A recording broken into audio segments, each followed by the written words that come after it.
Hej bognørder og andet godt folk. Mit navn er Rigitta og velkommen tilbage.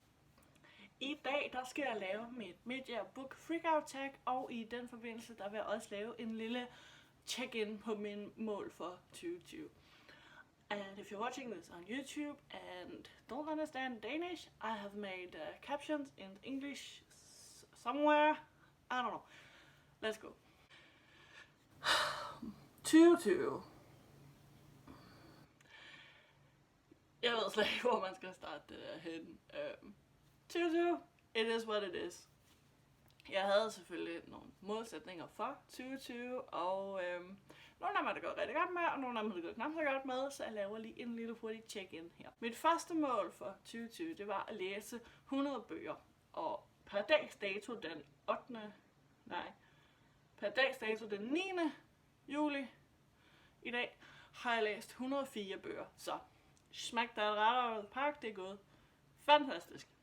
Så jeg har ikke nogen planer om forløbig at sætte mit Goodreads-mål op. Jeg har tænkt mig lidt at lade den være ved 100, og så bare se, hvor langt jeg kan nå. Men der er også en lille del af mig, der har lyst til at sætte den op og have noget at gå efter igen. Det ved jeg ikke rigtigt. Sidste år satte jeg den op, fordi jeg nåede målet ret hurtigt.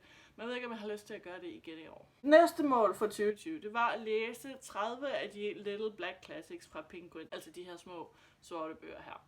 Og not included. Overhovedet ikke. Jeg tror på nuværende tidspunkt, jeg har læst en håndfuld. Så jeg er slet ikke ved at nå det mål. Men jeg er meget mere i humør til at læse dem nu, hvis man kan sige det sådan. Jeg synes, jeg har meget mere lyst til at læse klassikere, og jeg har også begyndt at lede efter de få, jeg rent faktisk mangler i min samling. Så jeg er sikker på, at jeg nok skal nå de 30, selvom jeg på nuværende tidspunkt kun har læst måske 5. Mit tredje mål, det var, at jeg gerne ville blive bedre til at være på forkant med alle de bøger, jeg får i abonnementsbokse, altså Fairyloot og sådan noget. Både dem, jeg har fået og ikke har fået læst, og de nye, jeg har fået ind. Og ja, det mål er også gået lidt ud af vinduet igen. Jeg tror lidt, jeg måske har glemt, at jeg har lavet det. For jeg har lavet en, I kan ikke se det, men den nederste hylde på den her reol her, den har jeg lavet kun til bøger fra bogbokse, og der står stadigvæk 20. Så jeg skal også så blive lidt bedre til det, fordi jeg har det sådan, at jeg vil gerne læse dem, og jeg vil gerne læse dem sådan forholdsvis hurtigt, fordi hvis jeg bare modtager boksene for at modtage dem, så synes jeg ikke, det er det værd. Jeg vil rent faktisk gerne læse bøgerne. Mit fjerde mål er nok næsten det, der er gået bedst, hvis ikke man tager mit læsemål på de 100 bøger. Det er nemlig at læse serier færdig. Jeg har rigtig mange serier på min hylde, og jeg har mange serier, hvor at de er færdige, alle bøgerne er udkommende, og jeg ejer allerede dem alle sammen. Så mit mål var, at jeg gerne ville færdiglæse 15 bøger fra den her liste af serier, som er færdigudgivet, og hvor jeg ejer dem alle sammen. Og det vil også sige, at det er en liste, der faktisk løbende bliver opdateret, når jeg får købt de sidste bøger i de her forskellige serier.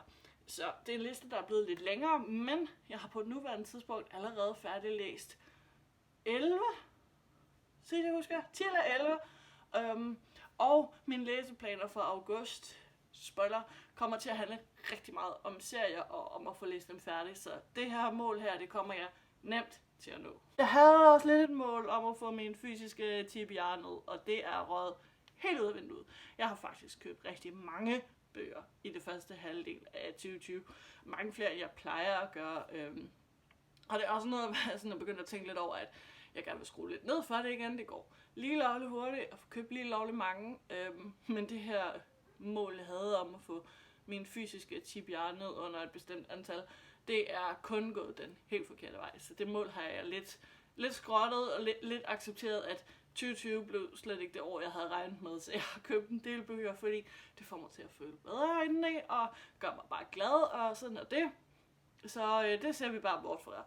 Så havde jeg et par Reading Challenge mål for 2020. Det første af dem var, at jeg rent faktisk den her gang ville forsøge at gennemføre Pop Sugars årlige læseudfordring. De laver en hvert år på cirka 40 udfordringer, og så 10 bonusudfordringer, der er lidt ekstra svære. Og jeg har altid sådan deltaget lidt på må og få de sidste 2-3 år, eller sådan noget i den stil. Men for 2020 satte jeg mig for, at jeg rent faktisk ville gennemføre hele listen. Og på nuværende tidspunkt har jeg gennemført, jeg tror det er i alt 17 ud af de 50 læseudfordringer. Så jeg er lidt bagud, jeg er ikke helt halvvejs endnu, men jeg er begyndt at kigge lidt mere på det og se, om der er noget, jeg kan gøre der. Der er nogle udfordringer, der er rigtig svære for mig. For eksempel en medicinsk thriller.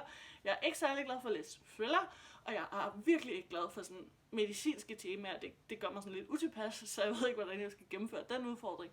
Men jeg vil stadigvæk gerne se, om jeg kan nå det, og det tror jeg godt, jeg kan. En anden læseudfordring, jeg havde, det var 20 i 2020, hvor jeg i min reading journal havde lavet den her liste over 20 bøger, jeg ejede før starten af år, som jeg gerne ville have læst. Og det var en meget blandet liste af gamle bøger, nye bøger, forskellige genrer, alt sådan noget. Og på nuværende tidspunkt, der er jeg faktisk op på 11 ud af de 20, og det inkluderer 9, jeg har læst, og 2, jeg har unholdt, fordi jeg har mistet interesse i dem. Så det er faktisk gået rigtig godt med den udfordring. Jeg er meget on time med den. En anden læse-challenge, jeg har lavet i min reading journal, det er den meget kendte A til Z challenge. Det er andet år, jeg laver den, og det er faktisk gået rigtig godt indtil videre. Jeg mangler kun N, Q, X, Y, Z, Ø, Å og tal. Så man kan se, at jeg har udvidet den lidt, fordi den normalt kun går til A til Z, fordi det er en amerikansk læseudfordring, og der er tilføjet A, Ø og Å og tal. Og jeg mangler faktisk ikke ret mange til gengæld, så det jeg mangler, det er helt klart de sværeste bogstaver at finde. Og det var mit goals check-in. Som sagt, så synes jeg faktisk, det går ret godt. Der er nogle læseudfordringer, jeg har totalt knocked out of the park, og der er nogle, jeg nærmest har glemt alt om. Så det er lidt ligesom det plejer. Nu er det tid til Media Book Freakout. Og jeg må indrømme, jeg er ikke specielt freaked out på det tidspunkt, hvor vi nåede halvvejs igennem året, altså den 1. juli, der havde jeg læst 98 bøger, så det er de 98, jeg går ud fra. Det første spørgsmål, det er den bedste bog, du har læst i år. Og det er også altid det, jeg synes, der er sværest at svare på. Jeg havde en meget længere liste end det her til at starte med. Men jeg kan selvfølgelig ikke vælge én bog, så selvom jeg har kortet det lidt ned, så er jeg stadigvæk 4 bøger. En af de bedste bøger, jeg har læst i år, det er The Poppy War af R.F. Kuang. Det er faktisk en bog, der har taget mig sådan rimelig lang tid at komme i gang med, for det er en meget mørk fantasy, der er inspireret af ægte kinesisk historie, og det er virkelig dystert. Der er alle mulige trigger warnings for den her, men jeg synes, den var så fed. Den er så godt skrevet, og jeg kan så godt lide karaktererne, og det hele det gik bare op i en perfekt højere enhed. Jeg var vild med den. Jeg glæder mig virkelig meget til at læse 2'eren, inden at 3'eren udkommer til efteråret. En anden af mine yndlingsbøger, jeg har læst i år, det er Elantris af Brandon Sanderson. Det her det er sådan første voksenroman, jeg har læst. Jeg har tidligere læst Skyward, og jeg har også læst Fortropperne, altså Stålhjerte og de bøger. Men den her bog her, den vandt mig over på en måde, ingen af dem gjorde. Jeg var helt opslugt af den. Jeg elskede det her univers. Den foregår i den her verden, hvor at for 10 år siden, der havde de den her by Elantris, hvor dem, der boede der, de havde sådan nogle nærmest overnaturlige magiske evner, og det var noget, der bare kom, der skete ved den her shout, hvor du bare vågner op en dag, og så har du de her overnaturlige evner, og de blev nærmest hyldet som guder indtil for 10 år siden, hvor at de lige pludselig blev til nærmest de her zombie-lignende væsener, og alle tog afstand fra dem, og de blev nærmest spærret inde i den her by her for at dø. Og så følger vi så, hvordan det går nu her med dem, der ligesom stadigvæk bliver ramt af det her, og i stedet for at blive hyldet som guder, nærmest bliver behandlet som om de allerede er døde. Og jeg var bare vild. Det er sådan ligesom mit første skridt ind i Brandon Sandersons store univers, Cosmere, og helt til videre er det min klar favorit. En anden af mine yndlingsbøger, jeg har læst i år indtil videre, det er, hvis jeg skal være helt ærlig, af Emily Whibley og Austin Sigmund Broca. Det her er et anmeldelsespar, jeg har fået af forlaget, men det ændrer virkelig ikke på, at den her historie, den gjorde så stort et indtryk på mig. Jeg blev simpelthen så glad af at læse den. Det er en ungdomsbog, der er inspireret af Shakespeares The Taming of the Shrew, som er et skuespil, jeg faktisk virkelig ikke kan lide. Jeg synes, det er så frustrerende at læse. Men den måde, det ligesom bliver behandlet på i den her bog her, det gjorde, at jeg fik helt lyst til at læse det igen, og se, hvordan jeg opfattede det nu. Og så var det bare samtidig en virkelig god historie, jeg virkelig godt nød. Sidst, men ikke mindst, så har jeg også en middle grade bog, og det er Tristan Strong, Punches a Hole in the Sky af Kwame Maliba. Det er en af de bøger i Rick Riordan Presents-universet, og den her er inspireret af afrikansk mytologi, og jeg elskede den. Den var så sjov, den var så humoristisk, og den var samtidig også sådan meget nærværende, og man kunne virkelig mærke, at det her er noget, som forfatteren brænder for, og det er noget, der virkelig skinner igennem i historien. Samtidig med, så var det også bare en masse skønne karakterer, og jeg var især vild med hovedpersonen. Jeg synes, han var så forfriskende, han var så rar at læse om på en eller anden måde. Så var det bare meget spændende at læse om de her mytologiske væsener og guder, som jeg ikke selv er særlig bekendt med, og det var virkelig en af de ting, jeg nød i den her bog, for jeg synes, den gjorde det helt vildt godt. Og jeg glæder mig virkelig meget til efterfølgeren udkommer. Det er vist også til efteråret. Det næste spørgsmål, det er den bedste efterfølger, du har læst i 2020. Og igen havde jeg en ret lang liste af bøger at vælge imellem, og jeg har udvalgt 2, som jeg gerne vil snakke om, og det er Solsøsteren af Lucinda Riley og Dødens Engel af Katja Berger. Det her var en af de allerførste bøger, jeg læste i år, og det er stadigvæk en af mine favoritter. Dødens Engel er den 3. og sidste bog i trilogien Fortællinger fra Døden, og jeg var vild med, hvordan den samler alle de her små tråde, der er blevet lagt ud i de 2 første bøger, og bare giver et brag af en slutning, som var så fed, og der skete så meget, at jeg kunne godt lide den måde, det hele var vendt på, fordi jeg blev meget overrasket over, hvordan serien sluttede, og jeg blev meget overrasket over, hvem det var, der ligesom stod bag alle de her ting her. Så det var en så fed slutning. Det er en af de bedste slutninger på trilogier, jeg længe har læst, og jeg kan helt klart anbefale til alt. Solsøsteren af Lucinda Riley er en mobbedreng af en bog, og jeg fløj igennem den. Jeg tror faktisk, at jeg læste den på en dag, hvor jeg sådan startede ret tidligt på dagen, og så bare blev ved med at vende tilbage til den, fordi jeg kunne slet ikke slippe den igen. Jeg tror helt klart, det er min favorit i serien, selvom det er bog 6 efterhånden. Og altså, den følger samme princip med, at vi følger en af de Please-søstrene. Det er Please. Jeg ved ikke, hvordan man udtaler det. Man følger en af søstrene i den her bog, og det er Elektra. Og så følger man samtidig et sidespor, hvor at man følger en vigtig person fra deres fortid. Og jeg kunne bare godt lide den måde, det spillede sammen på i den her. Hendes historie foregår i Kenya, og den foregår i en historisk periode, som jeg ikke ved noget som helst om. Og jeg var så dybt fascineret af, hvordan det fungerede, og hvordan det hang sammen med den historiske persons liv i New York og sådan nogle ting. Og så var jeg bare virkelig glad for, at den her kæmpe bog her fik mig til at holde af Elektra, fordi hun var helt klart en af de søstre, jeg var mindst interesseret i. Så for mig der er serien bare blevet gradvist bedre og bedre, og den her den var fænomenal, og jeg glæder mig så meget til den 7. bog. Jeg glæder mig helt vildt meget til at finde ud af, hvordan serien slutter. Jeg har stadigvæk så mange spørgsmål, der er så mange ting, jeg ikke ved, og den her historie er så stor, og den her bog her er helt klart en af de bedste. Det tredje spørgsmål, det er en ny udgivelse i 2020, som du ikke har fået læst endnu, men gerne vil. Og jeg har ret mange. Jeg modtager jo ret ofte bogbokse, hvor der er nye udgivelser i. Der er rigtig mange af dem, jeg rigtig gerne vil læse.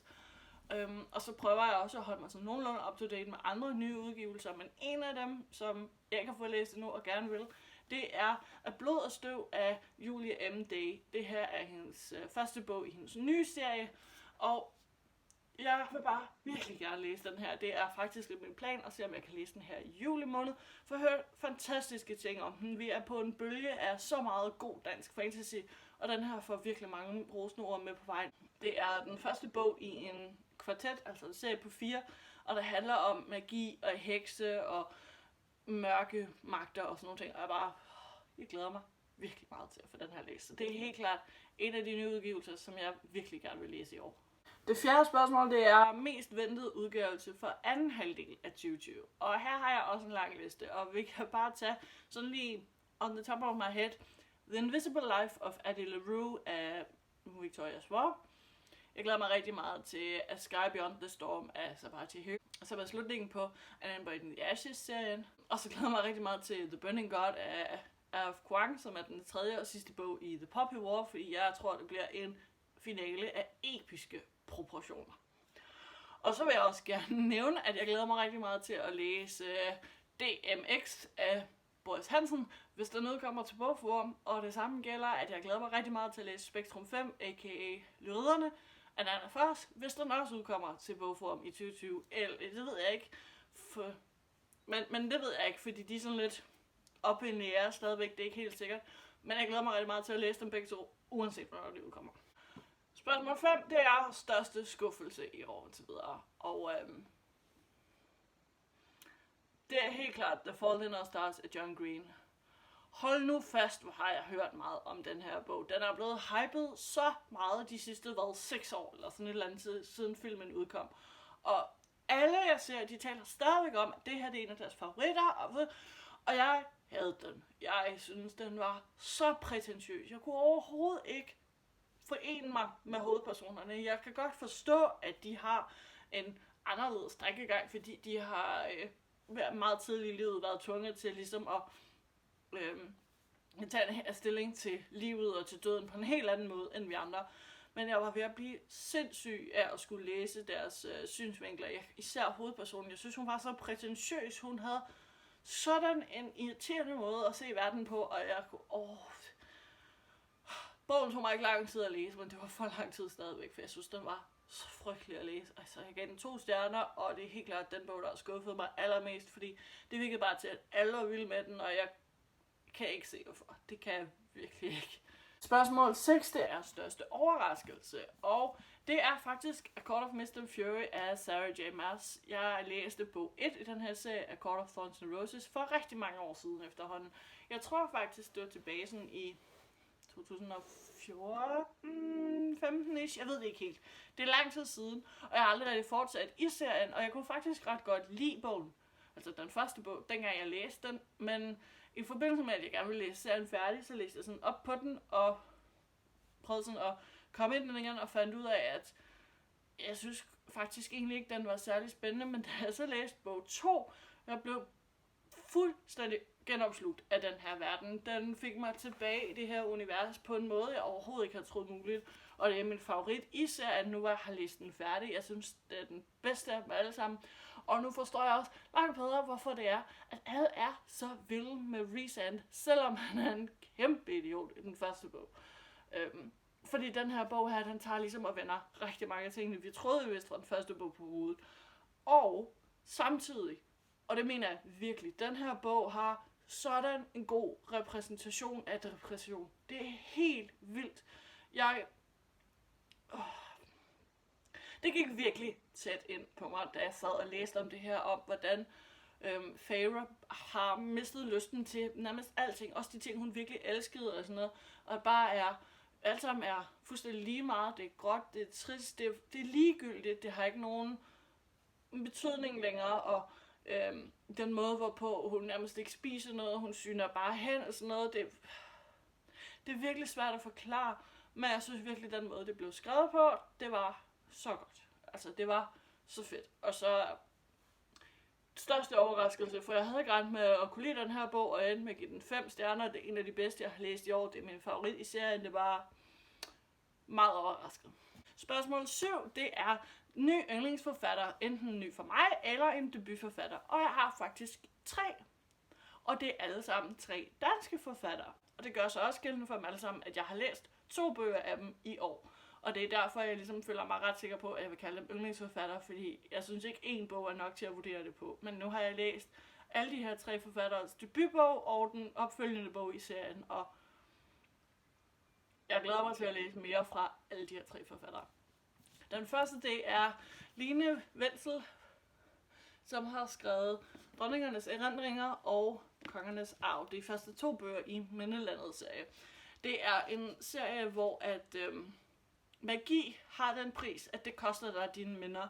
Og derfor er det kun den royale familie, der har den her magi og kan bruge den. Og det er desuden også hemmeligholdt, at det koster dine minder. Og det skaber jo selvfølgelig en hel masse problemer. I første bog, der kommer vi ud for, at en person fra dronningens fortid dukker op igen og ved en hel masse ting om dronningens fortid, som dronningen har glemt, fordi hun har offret de her minder for magiens skyld.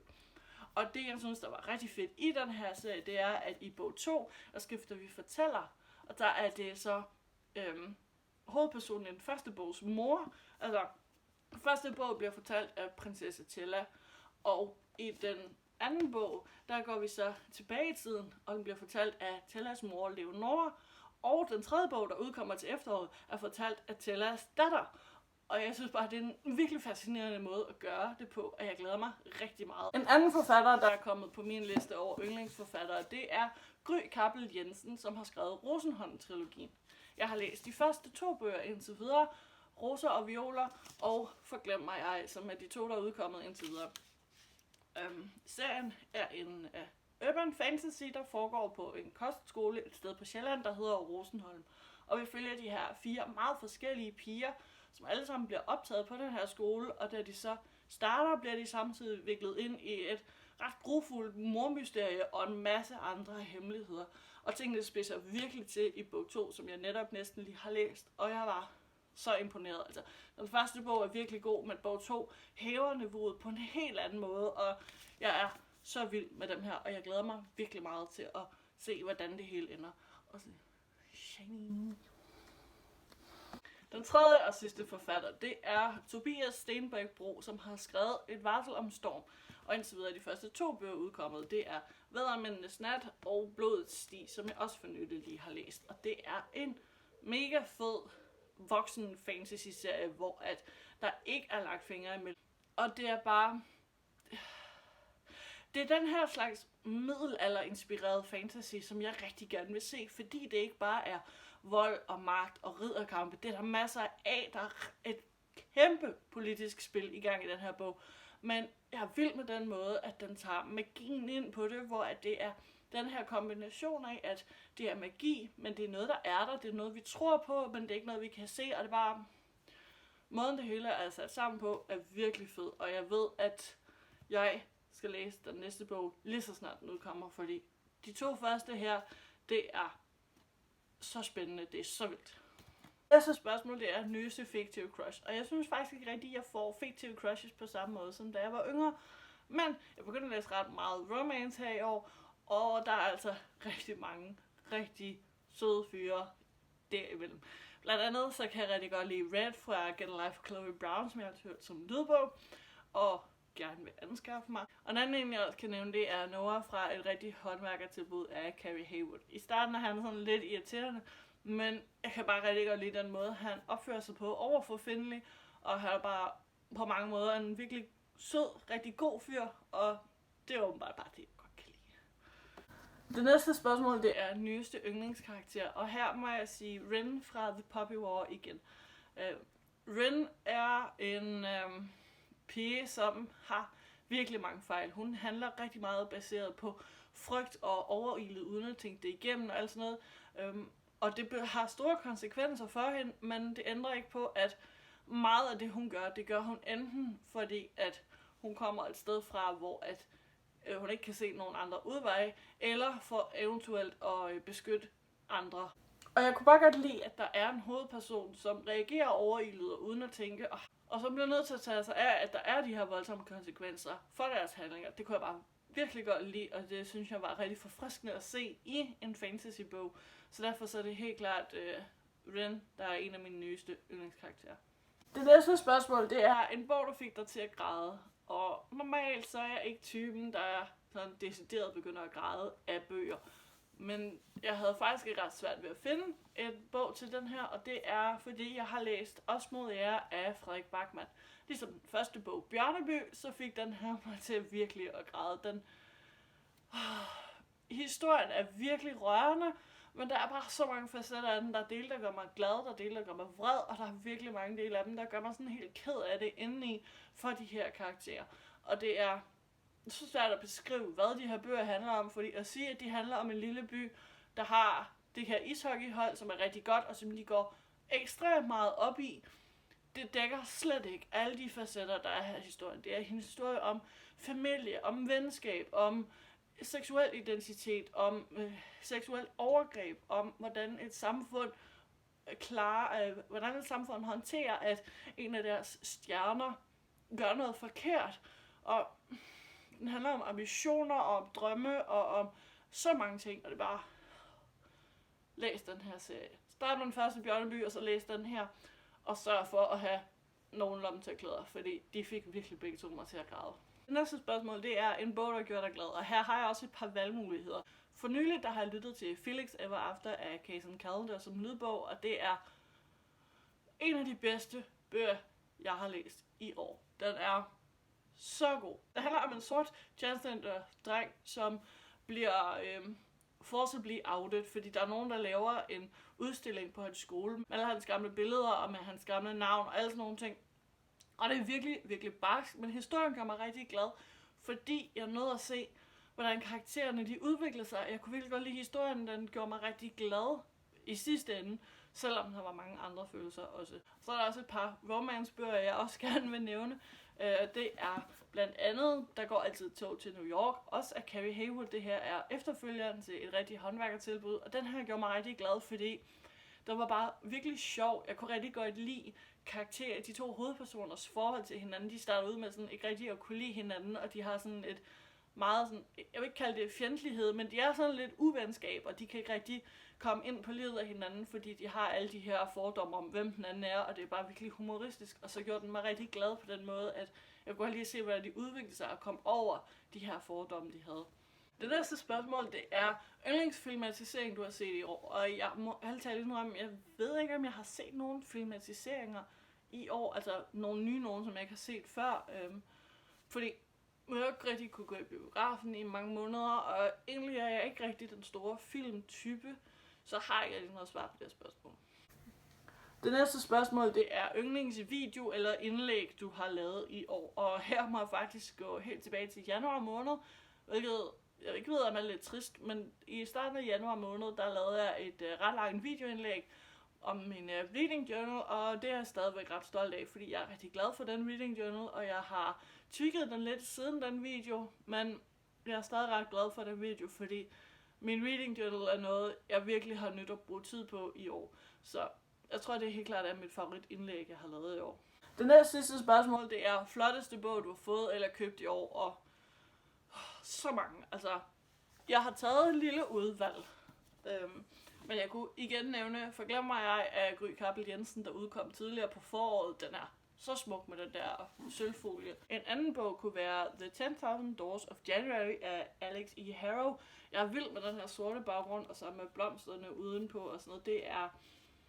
Det er ret meget min æstetik. Jeg har lagt mærke til, at der er ret mange bøger med sådan en lignende stil forside, som jeg er interesseret i. Så det er helt klart også en af de pæneste, jeg har købt i år. Jeg har også et par bøger fra Bogbox, og det er faktisk nogle, jeg har fået lige for nylig. Og det er meget typisk, at de her bøger er lidt ekstra særlige, at der gør lidt ekstra ud af dem. En af dem er for eksempel Girl Serpent Thorn af Melissa Bashadost, tror jeg, det udtales. Den normale bog er sådan en beige-agtig hvid, sådan ligesom slangen her i baggrunden. Men de har simpelthen fra Fabulous side lavet den her virkelig, virkelig smukke, sådan støvet rosa noget, og jeg er totalt forelsket i den her farve. Det er en af mine yndlingsfarver, og jeg synes bare, at hele det her look her er virkelig flot, og så har den samtidig også sådan turkis, grønne, støvede, sprayed edges, og det er bare, den er så smuk på alle måder, den her bog her. Og så har jeg lige for nylig fået en bog, som på mange måder tiltaler mig, fordi den har folie på forsiden, og jeg kan ikke lyve mig fra det. Jeg kan godt lide folie på forsider. Og det er The Court of Miracles af Kester Grant, som jeg har fået i den seneste Illuminate. Den er ret shiny, så jeg ved ikke, om I kan se den. Sådan der. Det er altså forsiden er meget i den her rosa guld folie, og så sort, hvor den oprindelige er blå og guld. Og jeg har bare vild med den her kombination af farver. Det er så smukt. Og så har den et lignende foliemønster indenunder i den samme sådan rosa guld farve, og er utrolig skinnende, så jeg ved slet ikke, om jeg kan få den til bare sådan nogenlunde.